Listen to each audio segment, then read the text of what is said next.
The bully who once told her she was worthless now depended on her to survive. The bully who once told her she was worthless now depended on her to survive. But what happened next shocked everyone in the hospital. Welcome to Human Stories. Before we dive into this powerful journey of guilt, redemption, and second chances, tell me in the comments which city you're watching from, and if you believe that even the hardest mistakes in life can turn into a spark of hope.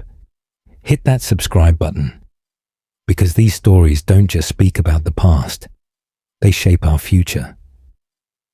The morning shift at St. Mary's General Hospital always brought its own rhythm of controlled chaos. Nurses hurried between rooms, monitors beeped steadily, and the familiar scent of antiseptic mixed with fresh coffee from the break room. Sarah Martinez had grown to love this environment over the years, finding comfort in its predictable unpredictability. Sarah Martinez adjusted her nursing badge as she walked down the sterile corridors of St. Mary's General Hospital. At 34, she had spent the last 12 years building a reputation as one of the most compassionate and skilled nurses in the cardiac unit. Her colleagues respected her dedication, and patients often requested her specifically. The hospital director had even mentioned her name during board meetings as an exemplary staff member. But nothing could have prepared her for what she would encounter in room 314 that Tuesday morning. She paused at the nurse's station, reviewing her assignments for the day. Her supervisor, Janet, approached with a warm smile. "Sarah, you've got a full load today. We have a new admission in 314. Came in during the night shift with chest pains. The doctors are still running tests, but it looks serious." The assignment sheet showed a new patient. Michael Thompson, 45, admitted with severe chest pains and suspected heart failure. The preliminary notes indicated he had collapsed at his elementary school where he worked as a teacher. Paramedics had found him unconscious in his classroom after students reported that Mr. Thompson wasn't feeling well.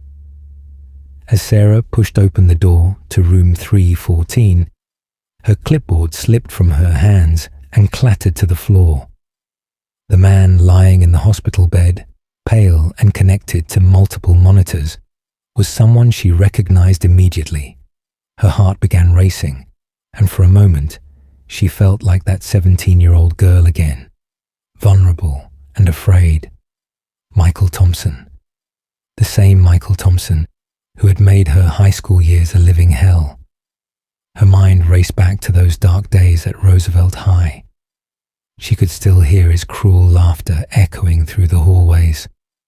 "Hey, pizza face," he would shout, pointing at her acne-scarred cheeks while his friends joined in the torment. "No wonder nobody wants to sit with you at lunch.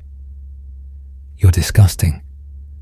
The words had cut deeper than any physical wound could have. The memories flooded back with painful clarity. Michael had been the popular quarterback, tall and handsome, with a cruel streak that he wielded like a weapon. He was the kind of teenager who seemed to have everything: athletic scholarships waiting, the prettiest girls in school hanging on his every word, and parents who showed up to every game with proud smiles. Sarah had been the quiet, awkward teenager struggling with severe cystic acne and social anxiety. Her mother worked double shifts as a waitress to make ends meet, and her father had left when she was 12.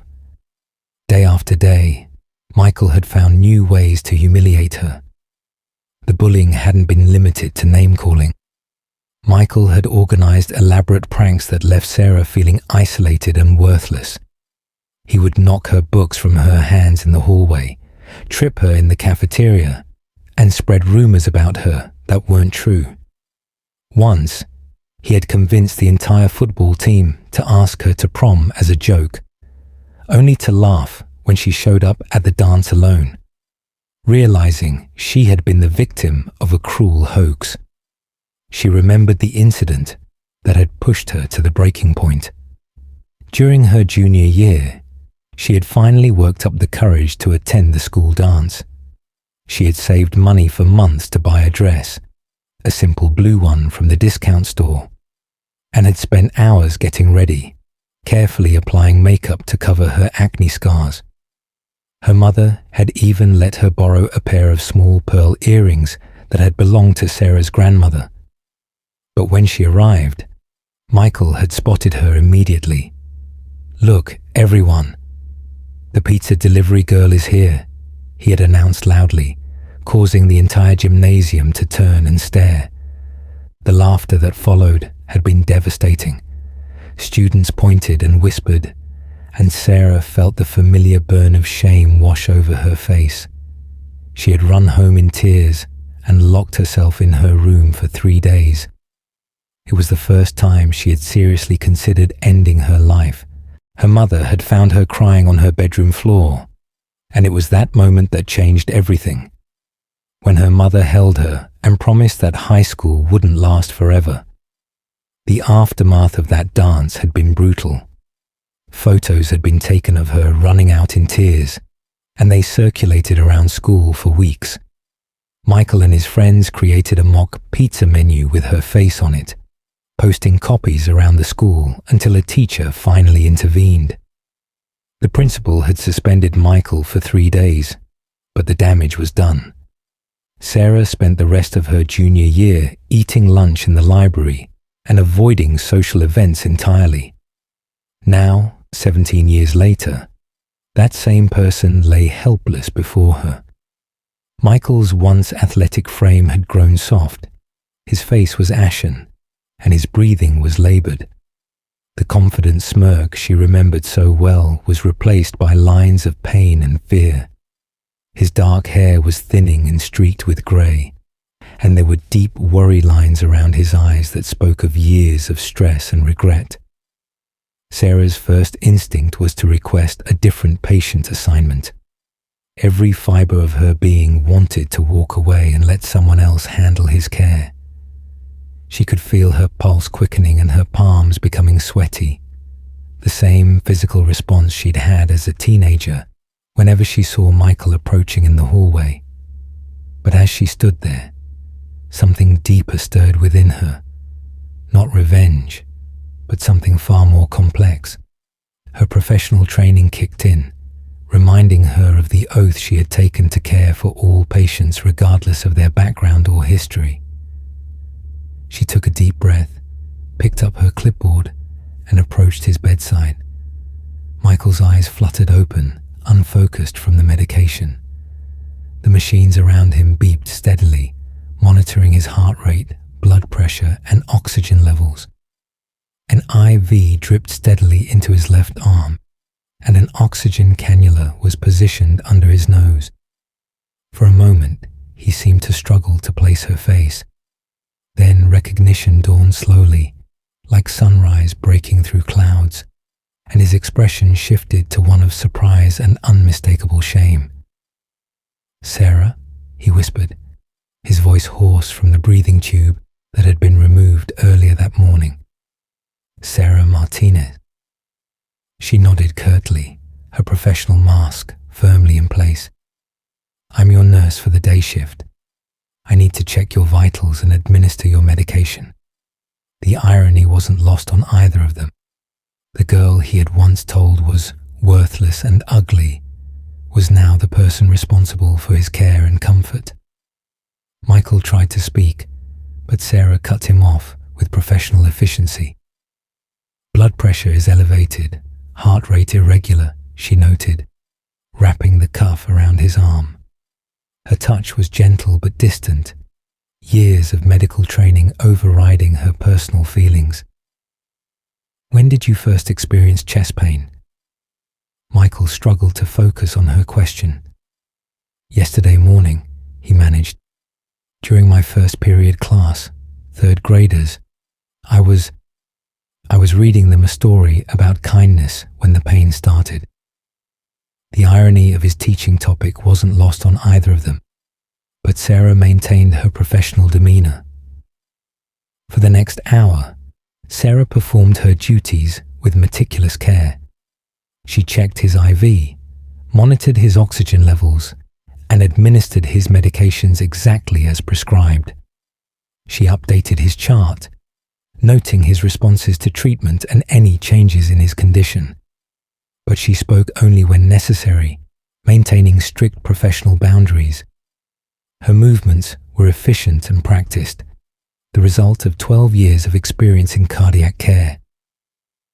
Michael watched her every move, and she could see the wheels turning in his mind. He wanted to say something, anything, but seemed paralyzed by the weight of their shared history. His eyes followed her around the room, filled with what appeared to be genuine remorse and disbelief at the situation they found themselves in. Other nurses stopped by throughout the morning, checking on both the patient and Sarah. Her colleague, Maria, noticed the tension in the room. "Everything okay in here?" she asked quietly during a medication check. "Everything's fine," Sarah replied, though her voice was slightly strained, just monitoring his response to the new heart medication. During her lunch break, Sarah found herself in the hospital chapel, something she rarely did. The small, non-denominational space was quiet and peaceful, with simple wooden pews and soft lighting. She sat in the quiet space, trying to process the emotions churning within her. Part of her felt a dark satisfaction seeing her former tormentor in such a vulnerable state. But another part, the part that had chosen nursing as her profession, felt conflicted about harboring such feelings. She thought about her journey from that broken teenager to the confident professional she had become. After high school, she had thrown herself into her studies, earning a nursing degree with honors. The bullying had nearly destroyed her, but it had also forged her into someone stronger. She had channeled her pain into purpose, dedicating her life to healing others. She remembered the moment she had decided to become a nurse. It was during a hospital visit to see her grandmother, and she had watched how the nurses provided comfort and dignity to their patients. She wanted to be that person for others. Her career had been marked by numerous commendations and grateful patient letters. She had worked in various departments before finding her calling in cardiac care. The intensive nature of the work suited her. It required complete focus and left little time for dwelling on the past. She had also volunteered with anti-bullying programs at local schools, sharing her story to help other young people find their strength. When she returned to Michael's room after lunch, she found him staring at the ceiling, tears streaming down his cheeks. His monitor showed elevated stress levels, and his breathing had become more labored. The afternoon sun streamed through the window, casting long shadows across his bed. "Mr. Thompson, I need you to try to remain calm," Sarah said, adjusting his oxygen flow with practiced efficiency. "Stress is not good for your condition. Your heart rate is elevated, and we need to keep it stable." "I know who you are," he said quietly, his voice barely above a whisper. "And I know what I did to you." Sarah paused, but didn't respond immediately. She continued checking his chart, trying to maintain her professional composure while internally struggling with the flood of emotions his words brought up. "I was a monster," Michael continued, his voice breaking with emotion. "I made your life hell, and I knew exactly what I was doing. There's no excuse for it. I was 17 years old enough to know better, and I chose to hurt you anyway." Sarah finally looked at him directly, her brown eyes meeting his for the first time since she had entered the room. "Mr. Thompson, you need to focus on your recovery right now. Please," he whispered, tears continuing to flow down his cheeks. "Just let me say this. I've thought about you so many times over the years. I wanted to find you, to apologize, but I was too ashamed. I was dealing with my own problems at home, My dad was an alcoholic who took his anger out on me every night. He would come home drunk and tell me I was worthless, that I'd never amount to anything. But that doesn't excuse what I did to you. Nothing does. Sarah felt her carefully constructed walls beginning to crack. She had never considered that Michael might have been suffering too. It didn't excuse his behavior, but it added a layer of complexity she hadn't expected. She had always imagined him as the privileged golden boy with no real problems. I became a teacher after college, Michael continued, his words coming faster now, as if he was afraid she would stop him before he could finish. Elementary school. 3rd grade. I thought if I could help kids, maybe I could make up for some of the damage I caused. I've spent the last 15 years trying to be the adult I wish had protected you from me. I've intervened in bullying situations, created safe spaces for kids who are different, and I've never, ever let a child be treated the way I treated you. Sarah was quiet for a long moment, processing this information. When she spoke, her voice was softer than before. What happened to you at home doesn't excuse what you did to me, but I can see that you're not the same person you were then. Over the next few days, as Michael's condition stabilized, their conversations became longer and more meaningful. He told her about his struggles with his father's abuse, his own battle with alcoholism in his 20s, and his eventual journey toward healing. He had gone to therapy, joined support groups, and worked hard to understand why he had hurt others. Sarah shared how his bullying had affected her, but also how it had ultimately led her to find her calling in nursing. I became a nurse because I knew what it felt like to be broken, she admitted one evening during her shift, while checking his IV. I wanted to be the person for others that I needed when I was 17. Every patient I care for gets the compassion I wished someone had shown me back then. Michael nodded, fresh tears in his eyes. You became everything I should have been. You turned your pain into something beautiful. I tried to do the same, but it took me so much longer to get there. You were always stronger than me, even back in high school. I see that now. On Michael's 4th day in the hospital, his condition took a sudden turn for the worse. Sarah was just finishing her rounds, updating charts and preparing for the evening shift change, when his monitors began alarming. The sharp, urgent beeping filled the room as his heart rhythm became erratic. He was going into cardiac arrest. Without hesitation, Sarah rushed to his bedside and immediately began CPR.